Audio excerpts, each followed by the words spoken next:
Boa noite, bom dia, boa tarde, depende da hora que vocês vão assistir. Caros amigos, amigas, espero que todos tenham passado bem aí as festividades de final de ano.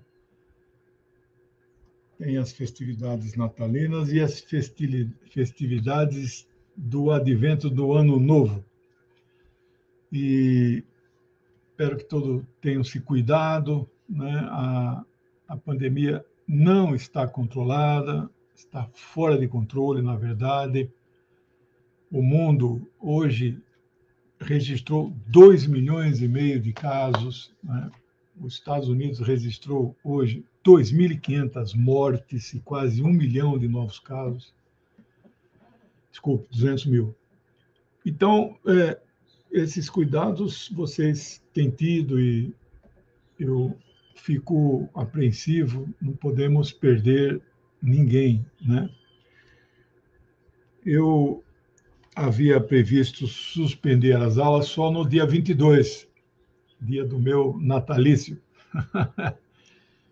Mas acabei suspendendo 29, porque todo aquele clima de final de ano. Agora não tem mais suspensão, todas as quartas. A minha previsão é que acabaremos o curso do nosso grande e querido Friedrich Engels, Vida e Obra, provavelmente final de março. Daqui para frente, só temos o resumo das obras. Hoje eu começo a segunda obra dele, e a segunda escrita junto com Marx, não é? Semana que vem a terceira, escrita eles dois juntos, e depois finalizo o curso com 6 obras solo, solteiras, só do Engels. Eu não sei se, particularmente na aula de hoje, nós vamos conseguir terminar, porque ainda falta muita pesquisa. O livro que nós vamos comentar, a melhor tradução, essa aqui, em torno de 600 páginas, é da Boitempo, né? É o livro A Ideologia Alemã, onde eles, né, definem não só o significado de ideologia, como combatem, né, a ideologia que vigorava naquela Alemanha que eu vou descrever da primeira metade do século XIX. Então, provavelmente, semana que vem, a gente ainda usa mais um tempo para finalizar este livro. Eu diria que é talvez o mais complexo e intensamente filosófico dos dois, jovens revolucionários, Marx e Engels. Terminado de escrever, provavelmente em 1846. Marx com 28 anos, Engels com 26. Bom, para falar sobre... É um livro estritamente filosófico, não é? Falar sobre o livro, eu quero começar situando a filosofia da Alemanha naquele período. Quem fez comigo o curso de Marx e, posteriormente, de Lenin, que geraram os 2 livros, eu aproveito aqui para falar, para quem não viu ainda, saiu o Lenin para principiantes, quase 400 páginas, que é o número 2 da coleção. O do Engels vai ser o número 3. Eu vendi o combo de Natal, que ainda está em promoção na minha editora à parte. Vocês comprando 2 ganham 10% de desconto. Foram boas as vendas. Aliás, eu sempre peço para o pessoal ajudar nas vendas, não porque eu não quero ganhar dinheiro com vender livro, eu quero ter recursos para publicar mais livros. Então, eu tenho 4 projetos editoriais praticamente prontos, não tenho recurso, né? Então, você adquirindo essas minhas obras, indicando para outras pessoas, tem uma série de descontos promocionais para quem compra. A partir de 2 já tem desconto, né? Então, peço aí a sua colaboração para que outras obras possam vir à luz. A minha ideia é lançar o número 3 da coleção Engels para principiantes, né? Lançar até final de abril, né? Porque os manuscritos das aulas, né? Essa aula tem 15 páginas manuscritas, né? Esses manuscritos viram os capítulos do livro. Então, eu estou dando o curso, estou escrevendo o livro, né? E aviso também que vou fazer um curso em seguida, havendo saúde para isso, tempo eu tenho. Eu vou dar um curso Stalin para principiantes. Vou desmistificar muita coisa aí. Quem está influenciado pela burguesia que acha que ele foi um demônio, não precisa fazer o curso, viu? Bom, eu sou apenas sociólogo, vocês sabem disso, né? Mas eu me considero amador em muitas ciências, né?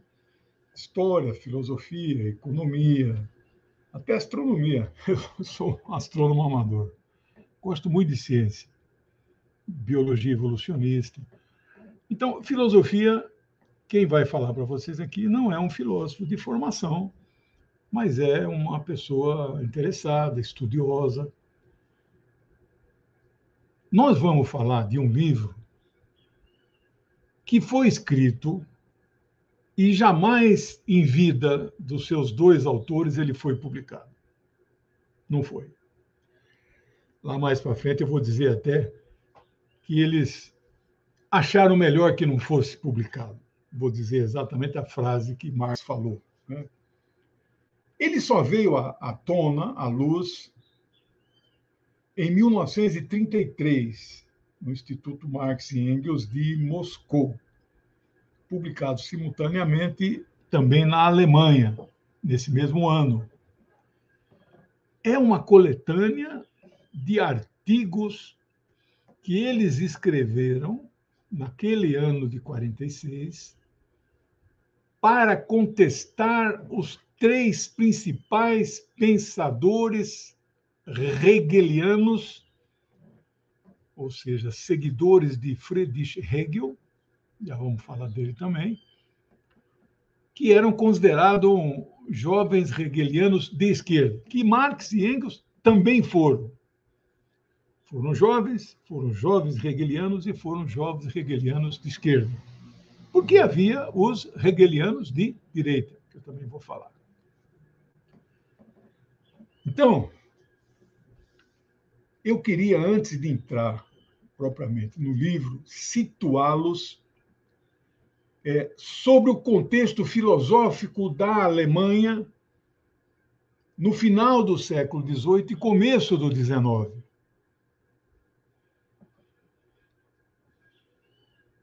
Há um livro de Lenin, que no meu livro de Lenin eu coloquei, não é bem um livro, é uma brochura de Lenin, que eu publiquei no final, as 3 fontes constitutivas do marxismo. O socialismo utópico, que é francês, a economia clássica dos fisiocratas ingleses e a filosofia alemã. Então, os filósofos alemães, naquele momento de maturidade do pensamento destes 2 jovens, grandes jovens revolucionários, a filosofia que influenciava o mundo era a filosofia alemã. Mas ela não surge do nada. Ela tem uma origem. E eu queria situar essa origem para vocês sobre um grande debate que havia na filosofia naquele período, séculos 17, 18 e mesmo início do 19, que era um debate racionalistas versus empiristas. Os primeiros eram os empiristas, depois vieram os racionalistas. O que é isso? Bom, o nome empirismo vem de empírico, que lembra experiência. Racionalismo vem de razão, né, que lembra a racionalidade. Dentro da filosofia, sempre se colocou uma questão. A pergunta que os filósofos se faziam é: o mundo é conhecível? Eu posso conhecer o mundo? Aí, usando uma palavra feia e difícil, né? Trata-se da cognoscibilidade. Os racionalistas e mesmo os empiristas e nós materialistas dizemos sim, o mundo é conhecido. Os idealistas, metafísicos,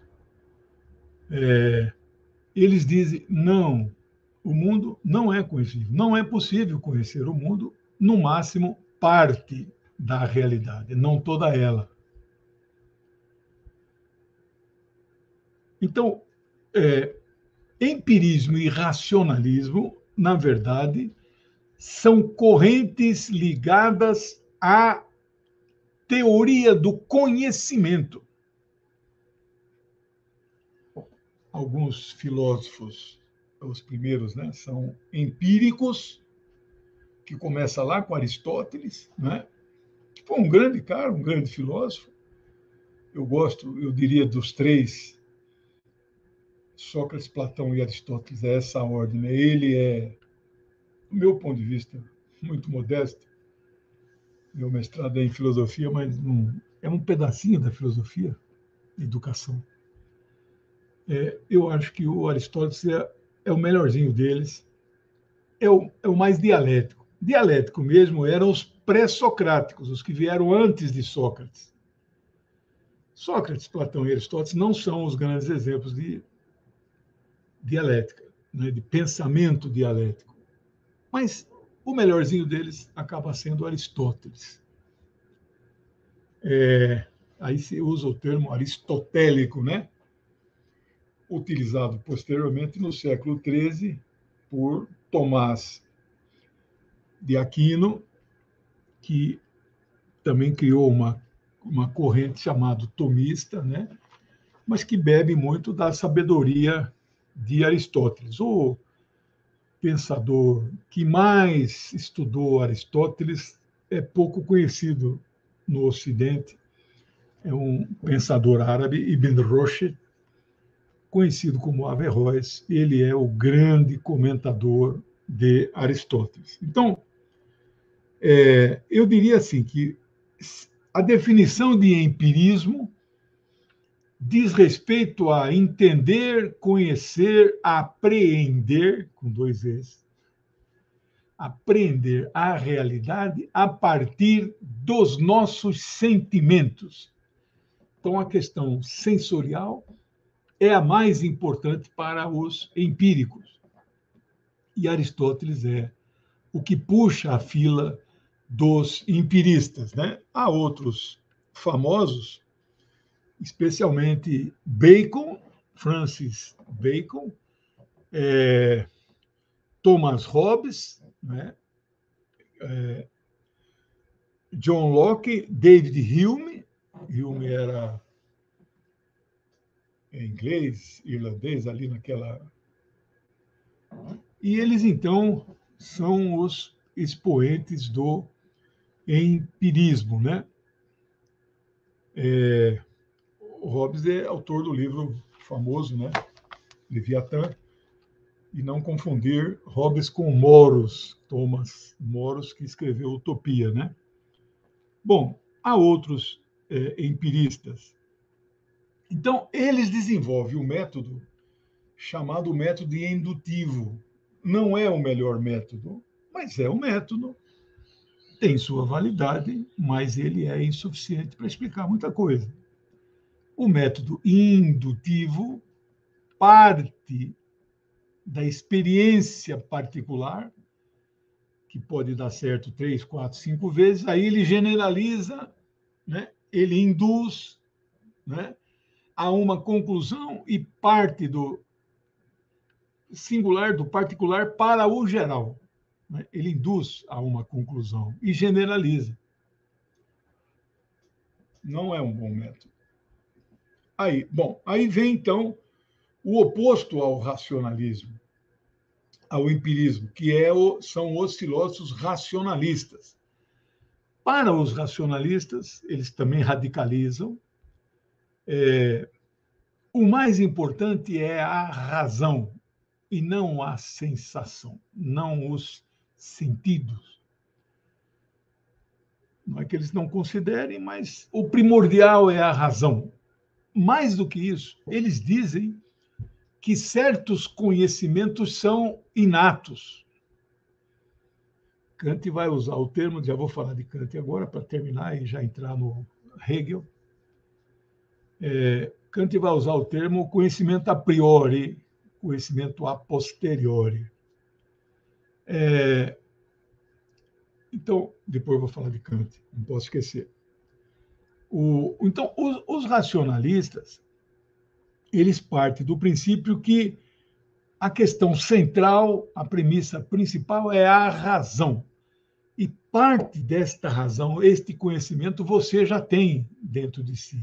É inata. Não é que você nasceu com ela. Você adquire com as suas experiências psicossociais. Você vai sabendo que, olha, isso aqui pode, isso aqui não pode, isso aqui é certo, isso aqui não é certo. Né? Então, você vai adquirindo a partir da razão. Né? Então, a razão tem a primazia sobre a sensação e, e as experiências. Então, isso é determinante para os racionais. O mais famoso deles é René Descartes, com a sua obra magnífica, que eu não acho lá assim tão magnífica, mas foi importante para a época, né? Que é o discurso sobre um método. Né? René Descartes é um racionalista, radical. Ele, em certo momento, ele duvidava de tudo, né? Duvidou até dele mesmo, da sua existência, e por isso ele formula, né? Não, eu existo, porque eu penso, né? Então, ele é o mais famoso. Depois disso veio Baruch Spinoza, que nós vamos mostrar a imagem dele mais para frente, não é agora,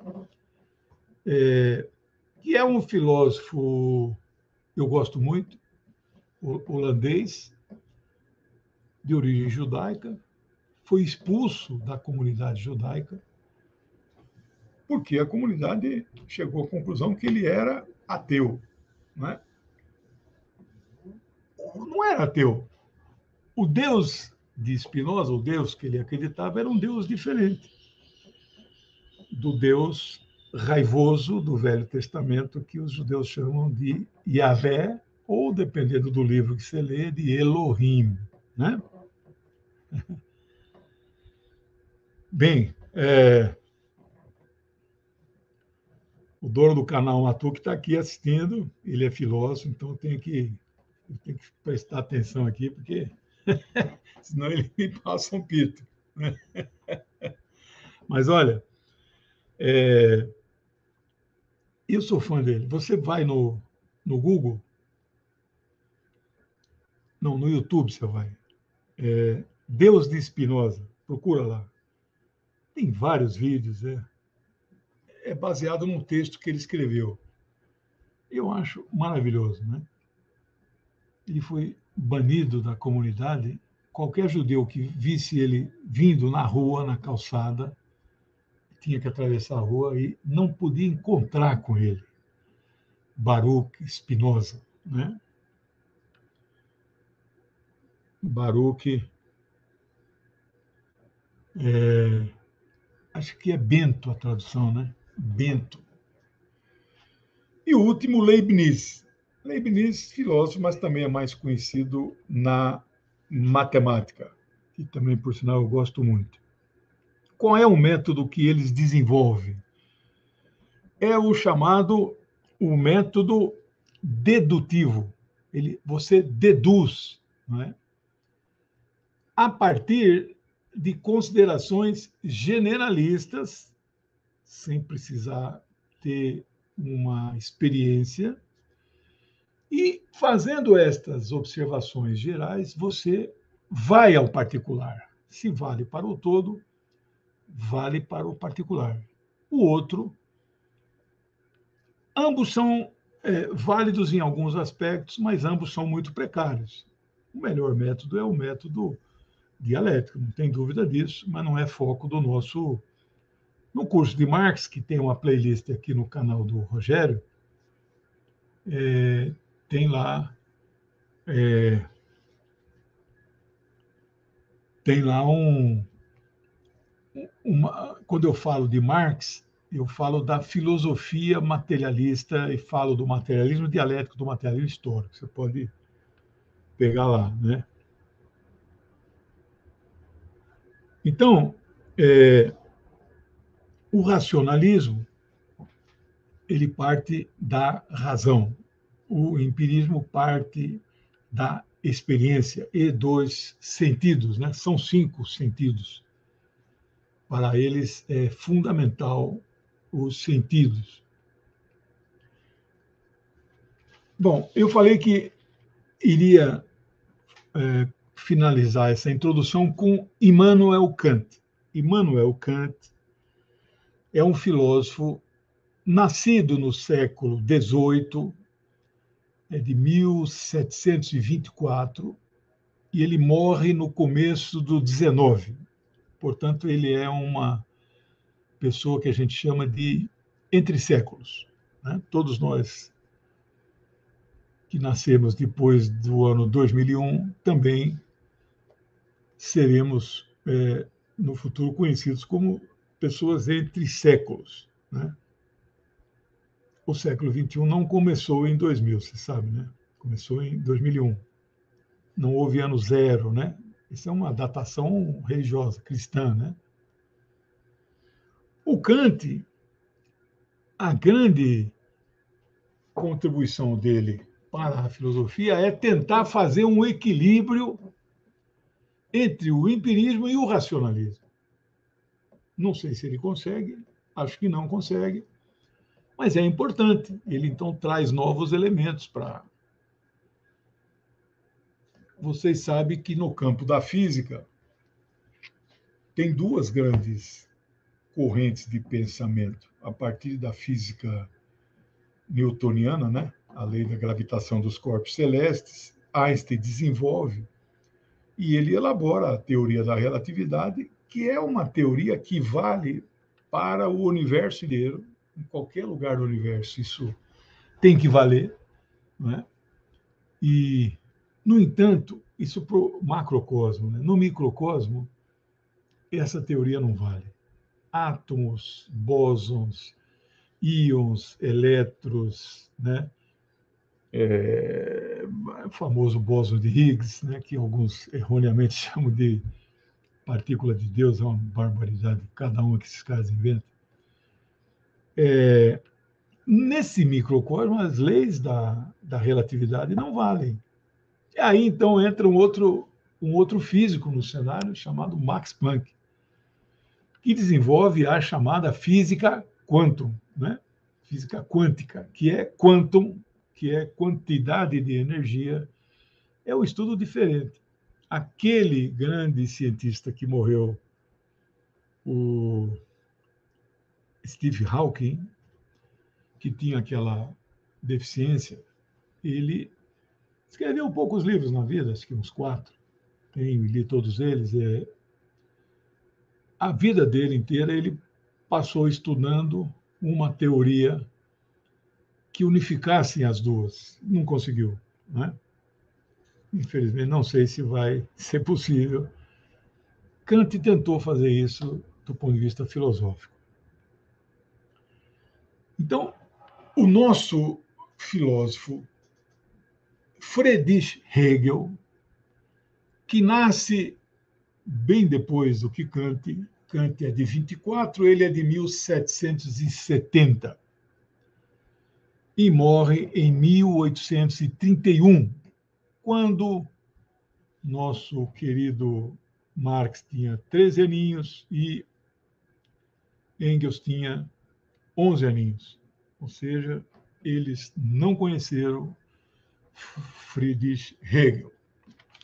Bom, feita essa introdução, e é preciso dizer que Hegel era racionalista, né? Então, o Hegel passa a ter um papel destacado e dominar o pensamento filosófico da Alemanha pós-Immanuel Kant, né? Então, é como se houvesse um desenvolvimento do pensamento filosófico. Como também quando Marx vai fazer o seu pensamento, é um desenvolvimento do pensamento anterior hegeliano.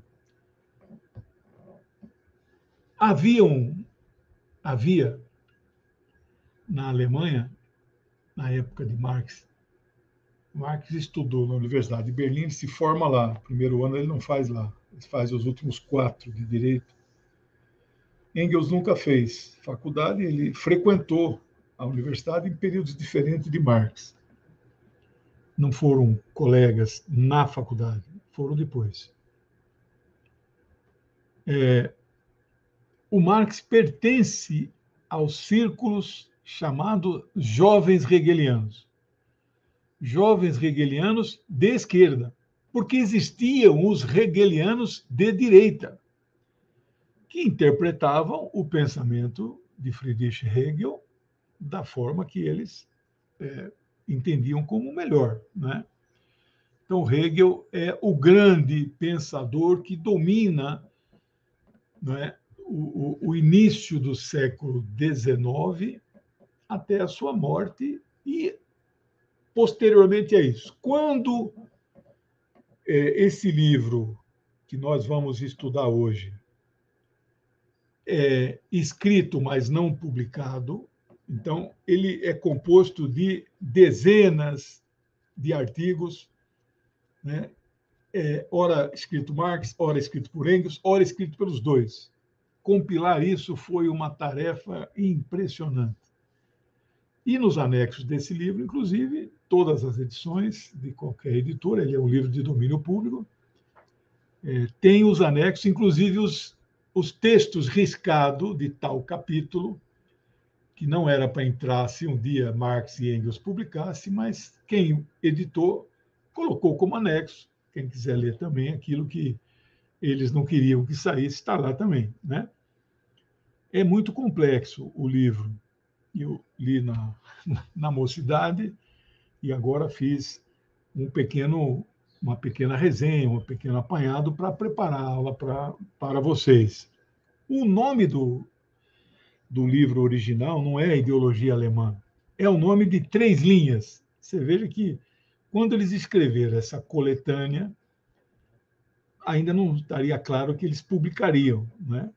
Ou seja, eles atacaram fortemente o pensamento de 3 importantes filósofos alemães, que eu vou falar daqui a pouco, mas deram um título provisório que, como quem, olha, esse livro nunca vai ser publicado, mas escreveram, né? O título original é A Ideologia Alemã, crítica da mais recente filosofia alemã em Bruno Bauer e Stirner e do socialismo alemão em seus diferentes profetas. Olha aí a capa original e a quantidade de linhas que compõem o título. Esses profetas tudo irônico, eles são muito irônicos, muito ferinos, eles são deboche, né? Como se esses 3 caras fossem profetas. E em vários capítulos ele usa o termo, nós vamos falar aqui, vamos ver se temos a imagem dos 3, né? Que é Ludwig Feuerbach, Bruno Bauer e Max Stirner, né? Max Stirner, né? Esse trio era de hegelianos, que já não eram mais jovens, né? Eram propagadores da ideia de Hegel, e em algum momento, Marx e Engels, ainda jovem, que foram seguidores de Hegel, rompem com eles três de uma vez só. Você imagina dois jovens com menos de 30 anos rompendo com os maiores pensadores, professores da Universidade de Berlim, né? O Bruno Bauer depois foi expulso da universidade por causa desses pensamentos, né? Tem os irmãos Bauer, né? Bruno e Otto. O mais famoso é o Bruno. E Feuerbach, né, era o grande pensador depois de Hegel, né? Bom, então você veja que já no título tem uma ironia, profetas, e em vários capítulos eles usam o termos São Max, São Bruno. É um santo. O pensamento deles, né, é muito ferido, meu amigo Hobbes. Bom, então esse livro é o segundo escrito pelos dois. E na ordem cronológica teremos mais um escrito pelos dois, acho que é a Sagrada Família, e depois 6 livros só do Engels, e aí vamos finalizar o curso. Todos os outros são mais simples do que este. Como eu disse, talvez este nós precisemos adentrar a próxima aula para algumas conclusões que ainda não estão produzidas, né? Bom,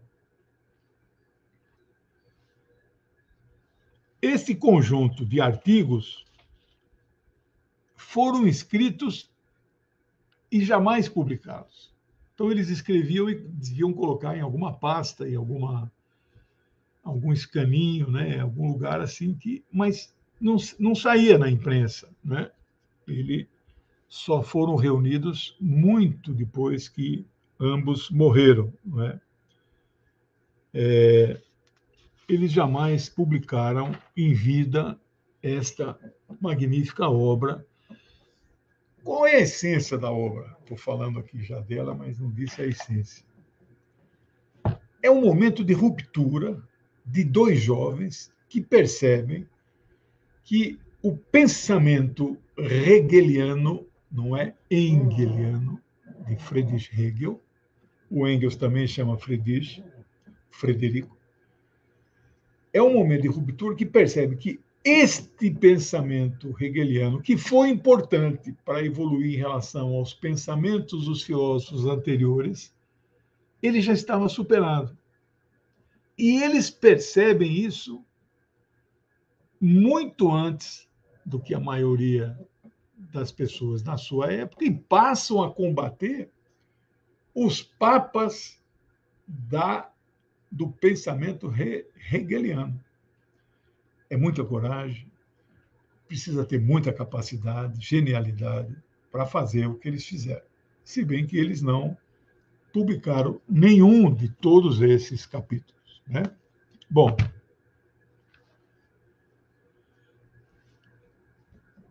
este conjunto de capítulos, não saberia dizer quantos são só Marx, quantos são só Engels, quantos são dos dois, mas são dos dois. Ele mostra um Marx, então, já maduro e pronto para a fase seguinte da sua vida. Alguns autores chamam de Marx de transição do jovem para o adulto, não é? Então, aí são as chamadas obras de transição.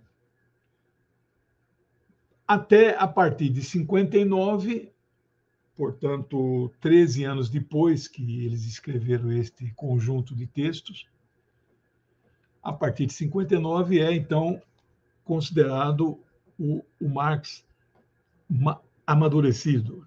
A sua teoria já está conclusa quando ele publica aquela série de ensaios reunidos no livro chamado Grundrisse, ou Crítica da Economia Política, a economia política burguesa, 1959. A partir daí é o Marx maduro, sua teoria já está formulada. Ele só iria publicar o volume 1 do Capital 8 anos depois dos Grundrisses, 1867.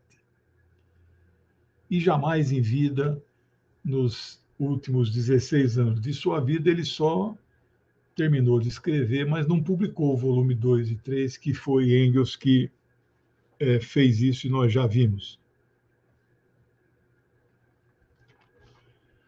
Portanto, este conjunto de artigos marca a ruptura de dois jovens hegelianos de esquerda com a filosofia hegeliana.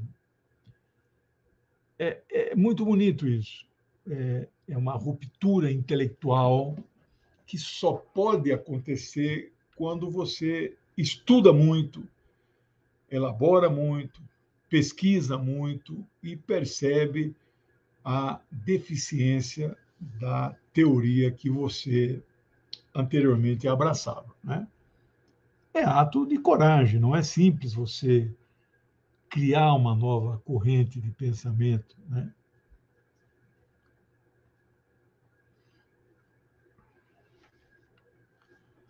Esse grupo de jovens hegelianos era formado por estudantes da Universidade de Berlim e alguns professores, não é? Eles tinham o objetivo de se contrapor ao chamado hegelianismo de direita. Havia não sei se usava o termo jovens hegelianos de direita, havia os hegelianos de direita, que eram professores, lembrando que nós estávamos numa região chamada Prússia, né? Era um reino, um império, uma monarquia, etc., mas não era a Alemanha ainda, como nós a conhecemos. A língua era a mesma, né?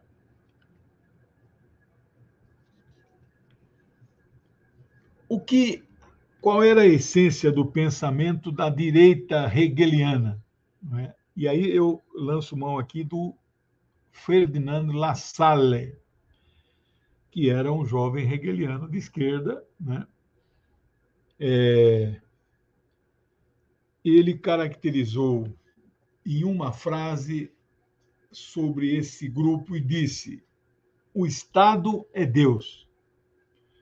Então, eles faziam, estes hegelianos de direita, eles, e de esquerda também, de certa forma, né? Eles faziam muita crítica ao sistema religioso e vinculavam, não é, a religião ao Estado. Então, claro que os de direita, os hegelianos de direita, eles tinham cargos e cátedras muito importantes, portanto, eles tinham uma certa proeminência. E eles eram pró-establishment, né? Eles achavam que o Estado prussiano era uma maravilha, enquanto os hegelianos de esquerda diziam que não, né? É certo que nem o próprio Hegel tinha a opinião de que o Estado é Deus. E aí lanço mão de uma frase do próprio Hegel, que diz algo como, abre aspas, é o percurso de Deus através do mundo que constitui o Estado. Então, não é que Deus é o Estado, é a presença dele, a passagem dele, o percurso dele no mundo e na Terra que produziu o Estado. É de um idealismo, mas era o que tinha de mais avançado na dialética naquele momento, né? E ele completa, o próprio Hegel, né? Abre aspas. Ao lidarmos com o Estado, devemos contemplar a ideia, o próprio Deus na Terra. Então, aí ele força e faz uma associação bastante direta de Deus e o Estado, mas não diretamente como La Salle colocou, né? Os hegelianos de direita, eles eram extremamente limitados em seu pensamento, porque eles eram subordinados a um Estado prussiano que eles achavam que era o máximo, né, em termos de Estado. E que, com a evolução da dialética, eles diziam que aquele Estado gerou um grande desenvolvimento social, portanto, teria que ser enaltecido, né? E diziam que aquele Estado prussiano prestava bons serviços para a sociedade, mantinha boas universidades, garantia uma grande industrialização e mencionavam de um período de alta empregabilidade. Os jovens de esquerda não pensavam desta forma, né?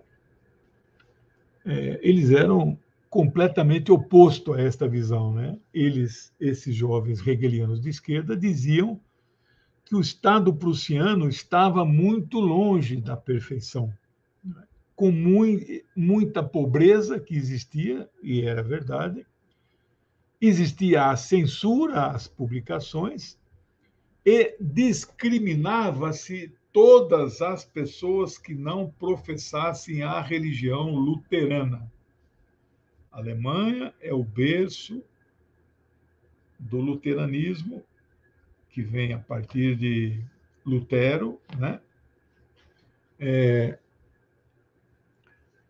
1517, mais ou menos, quando ele prega na porta da catedral da cidade que ele morava, Wittgenstein, não lembro o nome, as tais 96 teses. Mas naquele momento não é ainda a ruptura com a igreja. Ele viveu o drama de consciência muito grande, porque ele era um monge, frei, padre, ele era um ser monástico, ele era da estrutura hierárquica da igreja, mantinha relações de amizade com o papado, né, o papa da época, mas isso, o rompimento vai acontecer mais para frente. E aí na Europa, depois vem Calvino, né, o protestantismo vai se chocar com o cristianismo, o catolicismo, de forma muito violenta, não é foco do nosso tema, mas milhares, se não milhões, de mortos aconteceram para um tentar implantar a sua hegemonia. No caso da Alemanha, era para apagar toda a marca, as imagens do catolicismo e implantar uma nova religião, cuja arquitetura é diferente dos templos, das igrejas, né? Cuja os santos foram banidos, né? Então mudou tudo, né? Então havia perseguição. Quando os protestantes passaram a ser maioria, a, a, a religião minoritária, que só era basicamente a católica, passou a ser perseguida. E o Estado prussiano fazia essa perseguição, né? Agora, mesmo estes jovens hegelianos de esquerda, Marx e Engels incluso, eles também tinham muitas limitações, né? A legitimidade do Estado, para eles, tinha que guardar uma relação com doutrinas religiosas, em especial com a luterana. Então, estava difícil libertar-se desta concepção filosófica que o Estado tem uma relação com alguma religião e com a divindade. Mesmo eles, de esquerda, não conseguiam fazer isso.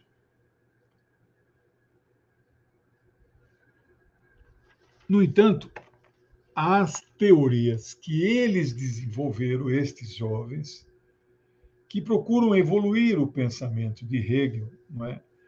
Eles procuram desenvolver essa teoria que poderia ser aplicada em qualquer estado, independente de ele ser católico, luterano, anglicano ou mesmo sem uma religião, não é? Ou seja, a teoria deles de análise deveria valer independente da religião predominante, né? Porque eles diziam que, evidentemente, as leis formuladas anteriormente eram baseadas em leis das doutrinas bíblicas. E, na verdade, tudo era baseado na Bíblia, né?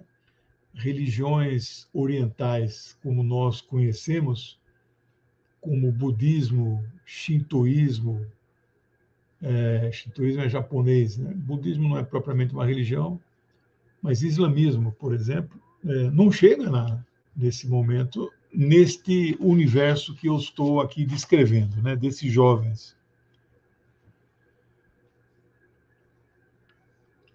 Então, os jovens hegelianos faziam oposição àquele trio de filósofos que resultou, não é, um livro inteiro de crítica jamais publicado, né, em vida deles.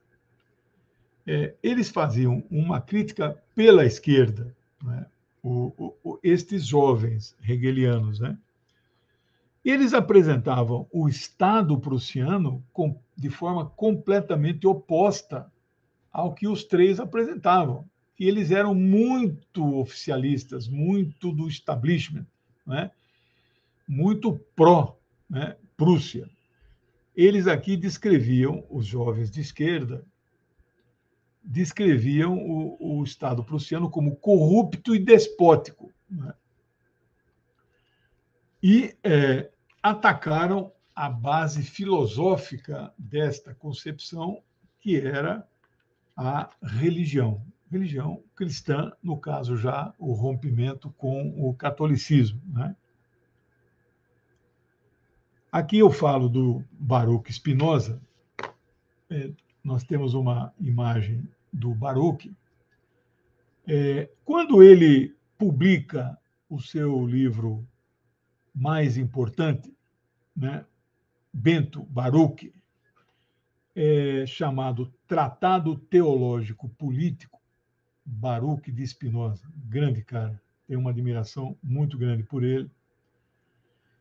O Baruch foi o primeiro que estudou, né, estudou as escrituras sagradas de forma não religiosa.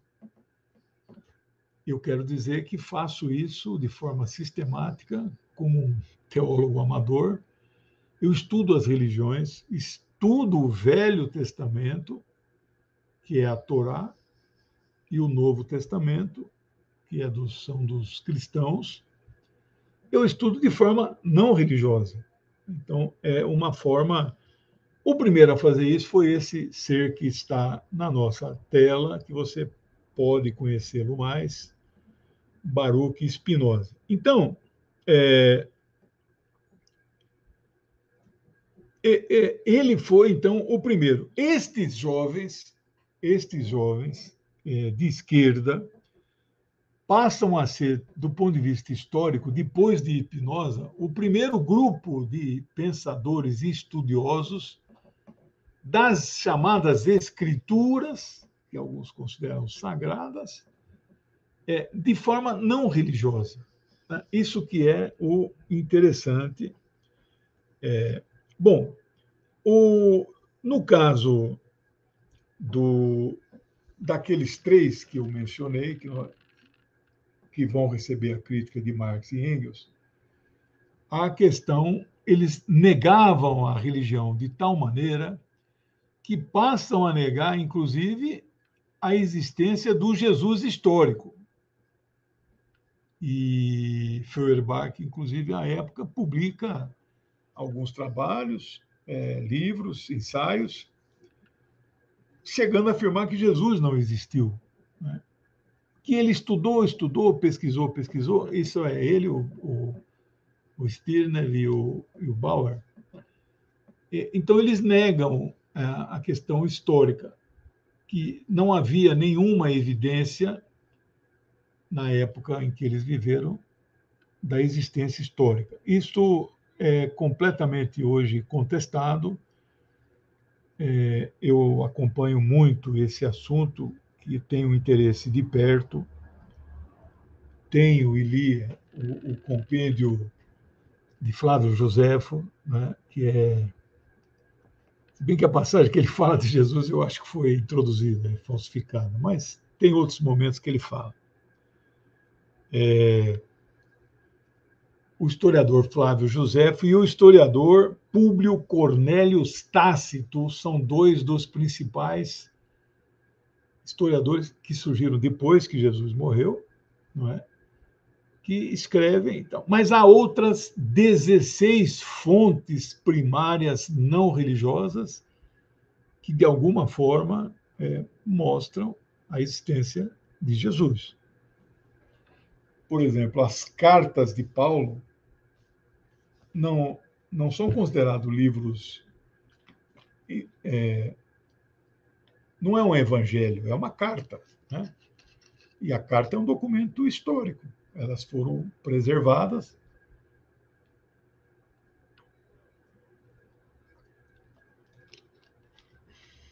Mas outros documentos também, né?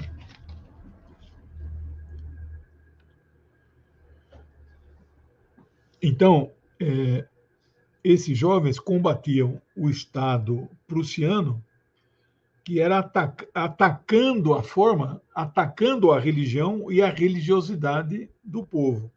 Eles contestavam a existência do Jesus histórico e diziam não terem prova nenhuma da sua existência. Eu, durante parte da minha vida intelectual adulta, eu também adotei esta linha da negação. E já tem mais de 10 anos que eu não faço mais isso. Tem dois Jesus. O Jesus que uns chamam de Filho de Deus, fez lá mágicas, milagres, né? E outros o Jesus histórico. Bom, o importante é o conteúdo da mensagem. Essas cartas de Paulo que eu falei para vocês, ao todo são 13. Pelo menos 6 são absolutamente falsos. Não foi ele que escreveu. E daí? O que importa é o conteúdo. Na época, para alguém se fazer ouvir, tinha que assinar com o nome de algum cara famoso, senão ninguém daria bola. Né? Bom, e as cartas guardam coerência entre elas. Né?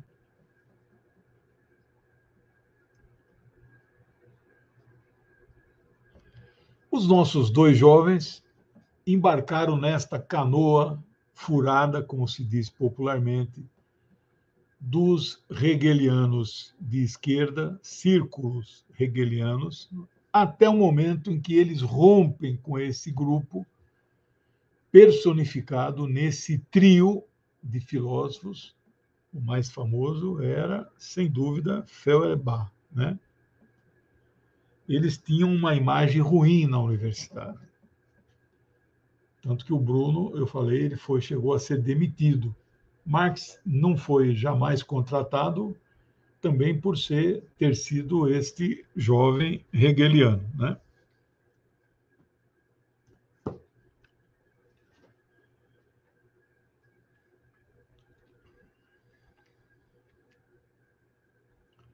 Por que Marx, então, rompe com este pensamento onde a religião é a base da análise do Estado? Né?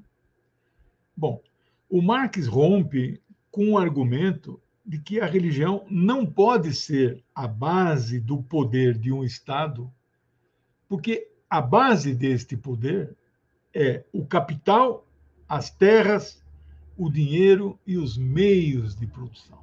Aí é que é o marco da ruptura. Vem o materialismo, vem a economia política marxista, né? Então, como é que pode a religião ser a base?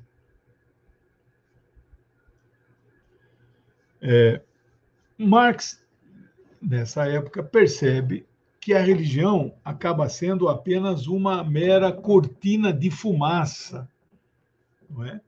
Para obscurecer, obnubilar o pensamento do povo, não é? No sentido de compreender quem é que dá sustentação ao Estado burguês. E Marx vai dizer que, então, esta religião seria o único, entre aspas, conforto do povo. E aí fala, né, em uma vida na qual as pessoas não estariam dispostas a abandonar. É neste momento que ele escreve, formula a frase muito mal compreendida, muito debatida, que é a religião é o ópio do povo. Ópio aqui no sentido de que o povo precisa disto, né, como um conforto, entre aspas, mas lhe faz muito mal. Né? Bem, o nosso foco não é esta frase, mas fica este o momento em que ele, religião é o ópio do povo. Eu compreendo perfeitamente o que ele quis dizer, mesmo não estando lá com ele na época. Portanto, então, um livro nunca publicado, com um conjunto de textos cujo objetivo era combater os três maiores expoentes daquilo que eles dois foram, Marx e Engels, da esquerda hegeliana. Né?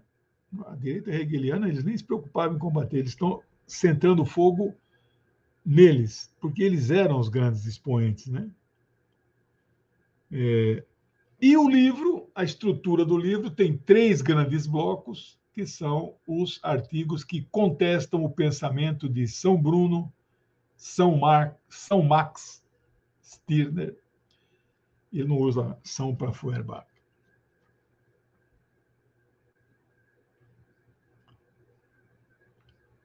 Eles são corajosos.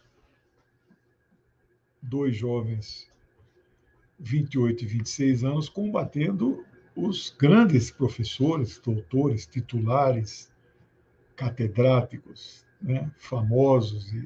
Então, é muita coragem. Né? Eles chamam o pensamento desta tríade, portanto, aí o nome ideologia alemã,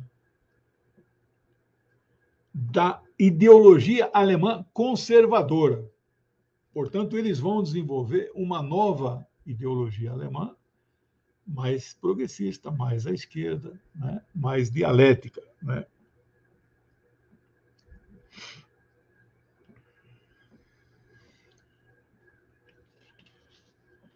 Uma das críticas de Marx a esse trio era no sentido de que eles que diziam que as transformações na sociedade tinham origem apenas no plano das ideias. Isto é a essência do pensamento idealista na filosofia. Alguns autores podem chamar de metafísica.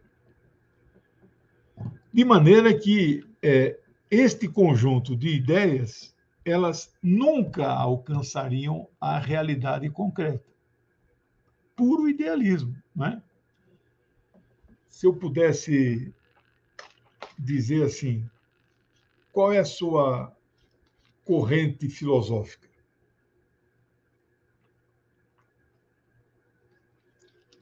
Não sei se você já pensou nisso.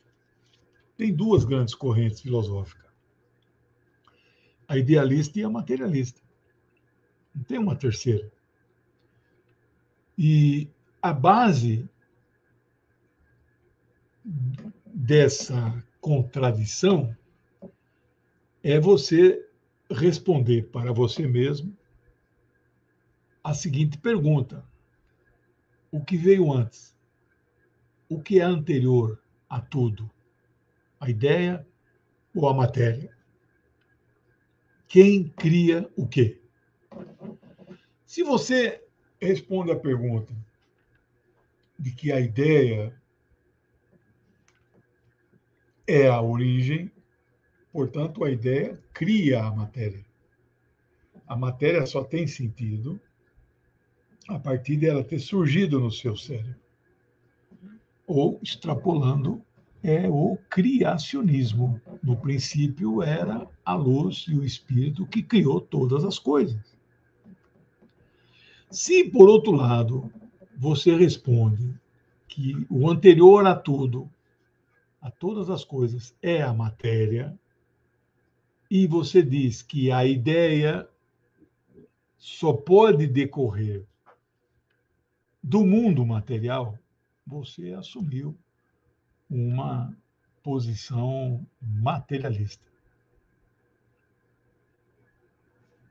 Eu faço da minha vida um posicionamento materialista dialético, né?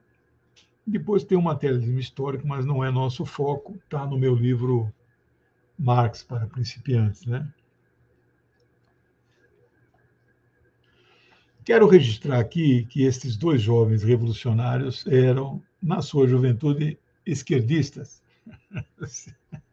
Se tivesse o debate lá, quem seria o vice de Lula naquela época, eles iam se somar à turma que, tem que ser um vice puro sangue de esquerda, revolucionário, porque nós vamos tomar o poder.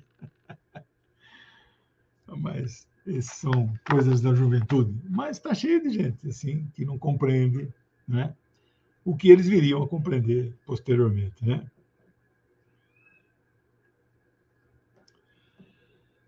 Nossos jovens concluíram seus escritos em 1846, mas eles jamais publicaram. No entanto, quando Marx publica o livro Prefácio, não, desculpe, o livro Contribuição para a Crítica da Economia Política, é um livro famoso de 1859. No prefácio desse livro, né, eles mostram um certo arrependimento. É preciso deixar isso registrado.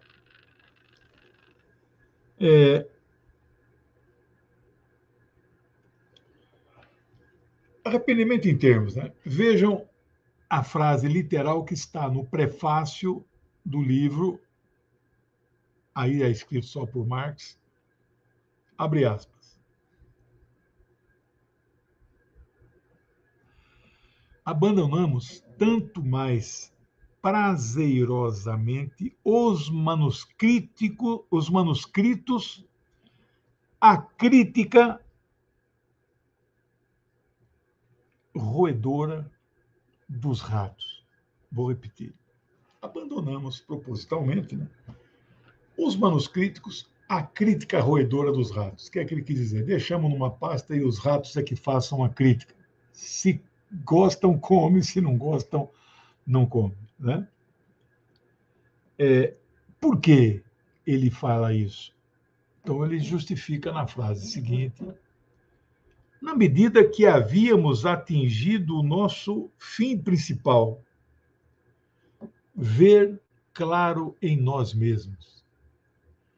Então, aquele conjunto de textos que redundou em quase 600 páginas eram, na verdade, não para serem publicados e ofender os três filósofos famosos, mas eram para eles mesmos refletirem e verem de forma clara as ideias que eles queriam. Ou seja, um momento de ruptura. Mas isso é muito bonito. 13 anos depois, os manuscritos continuavam num escaninho lá, numa pasta. Ele então confessa, né, que deixa que os ratos decidam e façam a crítica roedora, né? é muito bonita, né? A divergência central, né, por assim dizer, ela pode ser é, resumida, do fato de que aquela tríade de filósofos hegelianos terem aceitado a crença de que o mundo real é produto do mundo ideal. Ou seja, ideias criam matéria. Isto é impossível, inaceitável para nós, materialistas, mas é aceitável para milhões, bilhões, sei lá para quantos, né? Então, a crítica central era que a concepção destes ditos jovens hegelianos de esquerda, mas eram seguidores de Hegel, que disseram que desenvolveram o pensamento hegeliano, eles mantinham um problema central, que era a ilusão de que as coisas só podem se tornar reais a partir da ideia, né? Do mundo ideal. Aí mora o maior problema, né? Isso é minha conclusão, né? Se são as ideias que determinam o mundo real e as relações entre as pessoas, eles usam o termo entre os homens, né? Então, bastaria nós nos livrarmos de certas ideias equivocadas, e tudo se modificaria. Olha que beleza e profundidade. Porque para eles eram as ideias que transformavam o mundo. Então, se as ideias estavam erradas, basta você substituí-las que o mundo se modificaria, né? O nosso velho São Marx, aí é Marx mesmo, não é São Max Stirner, ele chega a denunciar o comprometimento dessa turma com a ideologia burguesa. Esta tríade de filósofos, eles estão filósofos renomados, famosos, eles é a filosofia do establishment, da burguesia, que era o pensamento hegeliano majoritário. Quando nós falamos que Marx refuta o pensamento hegeliano, não é todo o pensamento. Ele aproveita a parte, refuta os equívocos. Quando nós falamos que Smith e Ricardo, na economia, influenciam Marx, é a pura verdade. Não sei que percentual é isso, impossível de calcular. Mas tem muita coisa parecida no pensamento. No entanto, ele refuta aquilo que é um equívoco, ou seja, o pensamento de Marx e de Engels, desenvolvido posteriormente por Lenin. Por isso, no meu livro de Lenin, eu deixo claro, não é possível você se dizer apenas marxista.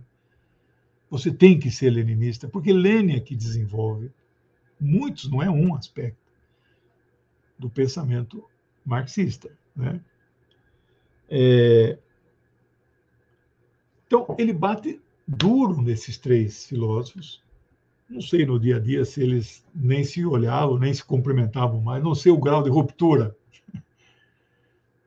Tem um filme, O Jovem Marx, muito bonito, mas ele termina, acho que em 1848. Depois disso, acho. Não lembro bem, mas assistam. O Jovem Marx tem legendado no YouTube, grátis, público. Não sei se vocês assistem filme dublado, eu jamais faço isso, né? Muito bom o filme. Aí Marx vai dar um exemplo maravilhoso, exemplo dele próprio, né? De como este erro grave que eles cometem, né, não tem fundamento essa teoria deles. Então, ele diz assim, né, se uma pessoa está se afogando, né, ele vai morrer afogada. Então, para salvar esta pessoa do afogamento, bastaria o simples fato de você livrar-se da ideia de que é grave se afogar. E aí você se salvaria. Mas olha o didatismo, né?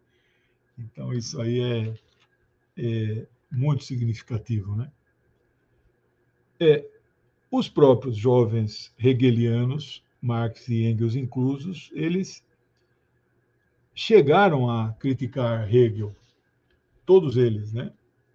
No entanto, eles não deixaram de depender do pensamento hegeliano, ou seja, eles não criticaram o sistema hegeliano de forma mais completa, né? Então, ficou muitas fios desencapados, soltos, né? Esparsos. Então, não há nenhum sentido, né, nessa crítica. Eles não vão fundo na crítica. Só depois, quando há ruptura, que eles vão, né? Eles criticavam, no máximo, alguns aspectos isolados do pensamento de Hegel, né? Limitando-se, basicamente, aos aspectos religiosos, como se a questão central fosse apenas nós nos livrarmos da religião, que tudo estaria resolvido na sociedade. Né? Isso porque estes jovens viam na religião a fonte de todas as representações que determinavam as relações sociais entre as pessoas. E a vida mostrou, Marx mostrou, que isto não é assim que acontece. A religião é apenas um dos aspectos, mas o determinante é mesmo a propriedade dos meios de produção. Se essa propriedade é privada, nós vivemos num sistema capitalista. Se essa propriedade dos meios de produção for social, de todos, nós estamos em outro tipo de modelo socioeconômico que ainda não se instaurou na face da Terra. Eles chamaram este novo modelo de socialismo, mas não importa o nome que ele venha a ter, o que nós sabemos e é certo é que o capitalismo guarda dentro de si uma contradição. Marx aponta, na verdade, duas. Todos os sistemas guardam dentro de si contradições que o levarão ao fim e a sua substituição por um outro mais avançado. Quando a comuna primitiva que vivia a comuna primitiva vivia uma harmonia. Não havia classes sociais. Isso está no livro de Marx, não no de Lenin, né? Eu descrevo em detalhes a comuna. Havia divisão entre as pessoas, divisão de funções, e não de classe. Mas, num certo momento, as classes apareceram. Aquela harmonia na tribo cessou. As armas que todos tinham para a defesa coletiva da tribo, elas tiveram que ser tomadas e passaram a ser o monopólio de um grupo de pessoas especificamente imbuídas na tarefa de administrar. E aí surge o Estado, que surge junto com as classes.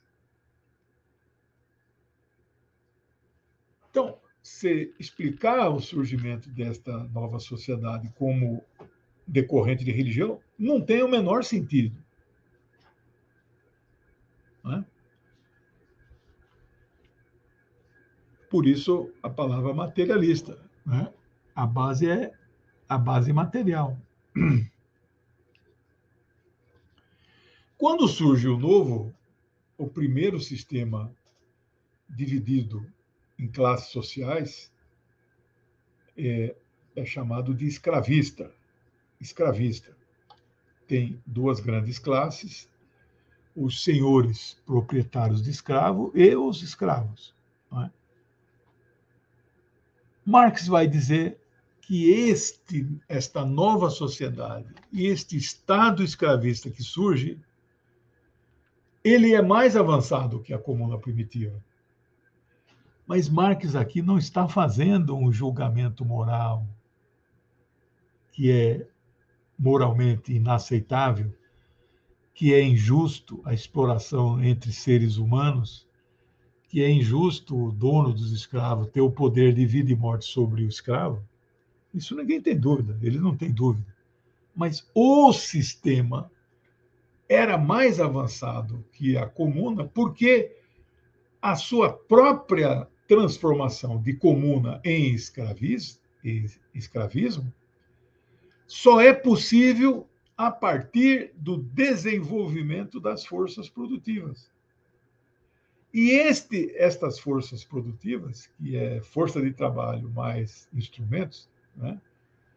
E estas forças produtivas, elas se desenvolvem sempre que houver o descobrimento de alguma nova técnica, desenvolvimento de alguma nova técnica, ou invenção de alguma nova ferramenta que dinamize, que acelere o processo produtivo, modificando a base econômica da sociedade. Então, a comuna desaparece porque descobriu o arado, descobriu o arco e flecha, domesticou-se os animais, etc, etc. Né? Técnicas agrícolas, aí desenvolveu. Aí surgiu o famigerado, o maior inimigo da história, o excedente de produção. Né? Mas isso é outro assunto.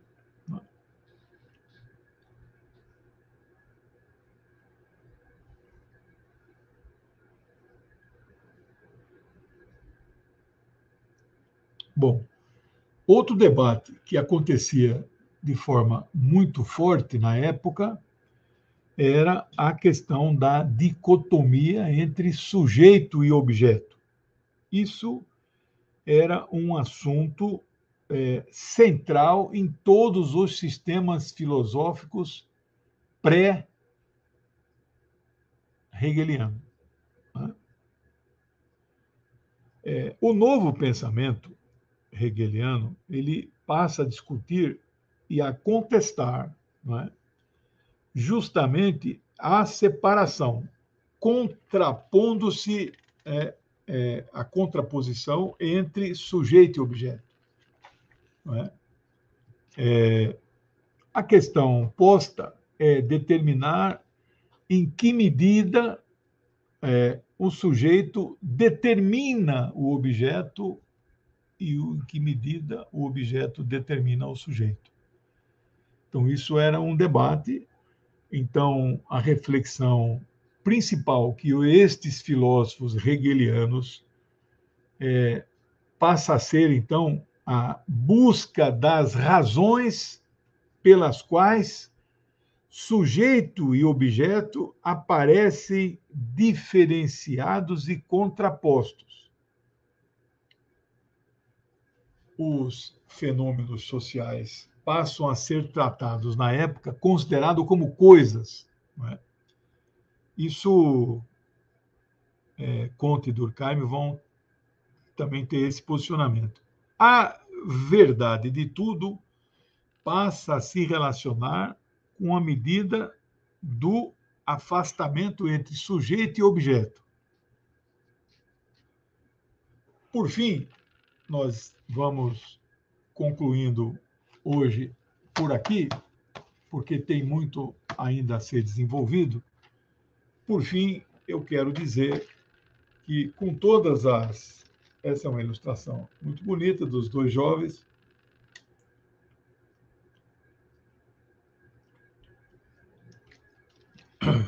Esses são os atores que fizeram o filme O Jovem Marx. Eu gostei muito, tem gente que não gostou entre nós. Eu respeito, mas tenho a minha opinião. Só de ver os dois assim, a gente já fica emocionado. Né? Reconstrução da época muito bem feita. Eu quero terminar dando um mérito para Hegel.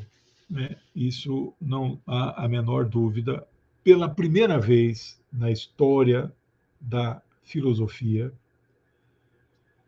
aparece o tema trabalho, o tema altamente complexo e controverso no campo do pensamento tradicional, evidentemente, da burguesia prussiana alemã. Então, isto vai influenciar, evidentemente, o pensamento de Marx, que já vinha de Smith, quando a frase que eu vou falar aqui, que você talvez pense que é de Marx, não é de Marx. Só o trabalho produz riqueza. Parece ser uma frase de esquerda, comunista, né? É de Smith essa frase. Quando eu digo que Marx rompe com Smith, mas não joga fora tudo o que ele escreveu, ele vai dizer, não é todo o trabalho que produz riqueza, apenas o trabalho produtivo. E o que é o trabalho produtivo? Para Marx, é o trabalho que produz valor, que agrega valor a algo que foi fabricado, produzido, em termos de bens materiais e imateriais. Eu lecionei décadas no setor privado de ensino. Eu não produzia mercadoria palpável, eu produzia bens imateriais, espirituais, educação, que é uma mercadoria, não é? Eu dizia, minhas mãos não estão sujas de graxa, mas elas estão sujas de giz. Hoje em dia não suja mais. É tudo PowerPoint e aquelas canetinhas bonitinhas, né? Na minha época não era uma raridade a sala que tinha lousa branca, né? Nos últimos anos passou a ter. Bom, o conceito de trabalho é um assunto amplamente debatido na filosofia desde Aristóteles. No livro de Aristóteles, muito famoso, eu li, gosto, recomendo, Ética a Nicômano. Nicômano era um dos discípulos de Aristóteles, né? O Platão funda a academia, Aristóteles funda o liceu, é diferente, né?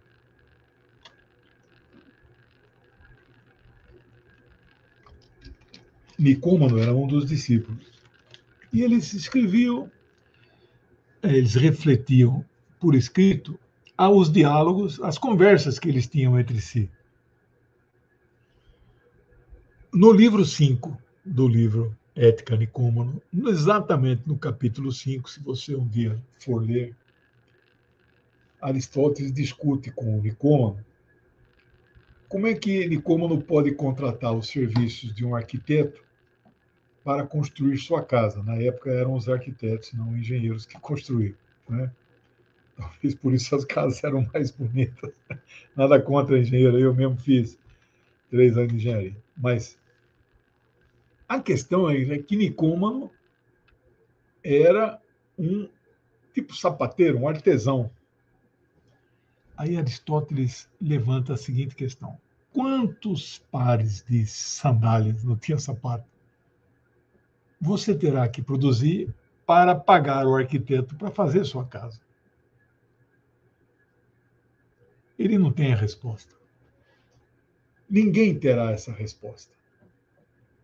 A chave do segredo só com este Karl Heinrich Marx, que vai desvendar. Tomás de Aquino tratou disso, não resolveu. Smith tratou, não resolveu. A chave é o trabalho.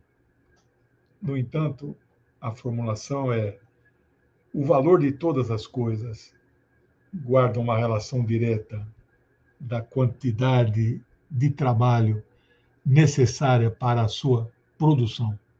Não precisa usar o termo fabricação, né? Eu não fabricava, eu produzia conhecimento, ou pelo menos difundia, né? Tem os desenvolvedores, tem os difusores. Os professores normalmente são os que difundem, né? Então, a chave é essa. É o trabalho que, em cima de uma matéria-prima, no meu caso de professor, sala de aula, carteira, PowerPoint, projetor, não sei o quê, são os meios de produção que não me pertencem, né? Então, o trabalho é o fundamental para produzir esta mercadoria da educação, que também isso vale para a saúde.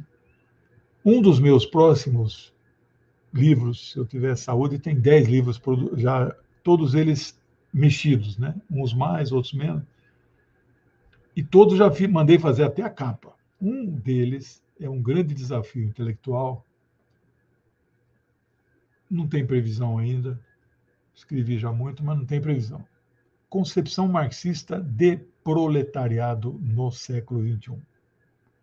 Quem é que não é proletário? No livro de Marx, para principiantes, se você me der a honra de adquiri-lo, vai ver que no capítulo Sociologia Marxista eu trato desse tema de definição de classe e mostro o significado de proletário, né? Portanto, o trabalho passa a ser central no pensamento de Marx e de Engels. Quando falarmos do livro, primeiro livro solo do Engels, a classe operária, a situação da classe operária na Inglaterra, é antes disso aqui, 1844. Quando falarmos dele, nós vamos tentar entender o significado. Nessa idade, um Engels de 24 anos, ele não tinha ainda a menor ideia do significado de trabalho produtivo e improdutivo. E vou dizer mais.